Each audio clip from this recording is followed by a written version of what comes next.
If you've ever looked at a flight tracker sometime around 10 or 11 p.m. Eastern, you might have noticed something. Perfect lines of planes stretching all the way to Europe. These are just some of the over 2,000 daily flights that cross the northern Atlantic. With so many flights, there just has to be organization.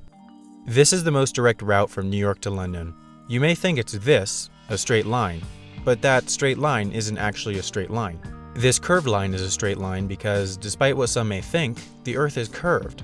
From New York to London, the curve you see on a flat map isn't too extreme, but in the case of a longer flight, such as from New York to Bangkok, the most direct route is not this, but this, straight over the North Pole. It makes a lot more sense if you look at a North Pole-oriented map. If you draw the most direct route between Atlanta and London, you'll see that it passes over every major East Coast international airport. That means that planes from Atlanta to Europe travel on the exact same route as planes from Charlotte, Washington, Baltimore, Philadelphia, New York, and Boston. All these transatlantic planes typically leave between 6 and 8 p.m. Eastern to time their arrival for early morning in Europe. That means that there are potentially hundreds of planes all going the exact same route at the exact same time.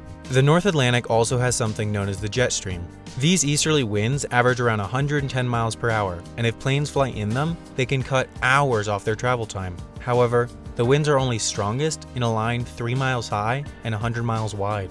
That further concentrates the flights. On average, an eastbound transatlantic flight from New York to London takes about 6 hours and 15 minutes. Coming back against the jet stream, the same flight takes over 7 hours. Sometimes, the winds can be even more active, such as on January 8, 2015, when British Airways Flight 114 flew from New York to London in only 5 hours and 16 minutes, a new record for a commercial subsonic plane. On that day, the jet stream was blowing over 200 miles per hour, and the Boeing 777 reached a speed of 745 miles per hour, only 16 miles per hour below the sound barrier. So when winds can cut an hour off a flight, and a 777 burns 2,700 gallons of fuel per hour, and jet fuel costs $1.89 per gallon, that's a $5,103 difference between being in the right and the wrong winds. Hopefully you now see why this is important. So there are all these planes that are flying the exact same route, but usually that's no problem. The busiest route in North America, New York to Chicago, sees over 100 flights per day, leaving as frequently as every 5 minutes during the morning and evening rush. And these planes just fly the most efficient route. Before the flight, route planners file a plan with air traffic control, and during the flight, they're just directed by air traffic control in a way that keeps them 5 nautical miles from other planes. The difference between New York to Chicago and New York to London is that, over the North Atlantic, there is no radar. You see, radar only extends about 250 miles offshore. Transatlantic planes can be more than 1,000 miles from shore. That's why every morning, the route planners at Gander Air Traffic Control Center in Gander, Newfoundland, publish the day's North Atlantic tracks. The night before, every airline that will fly across the Atlantic the following day sends Gander a preferred route message, indicating what they think the best route will be. For the most part, Gander Center follows these requests and creates a set of 10 or so routes. These tracks attempt to get the most amount of planes on the most efficient route to Europe.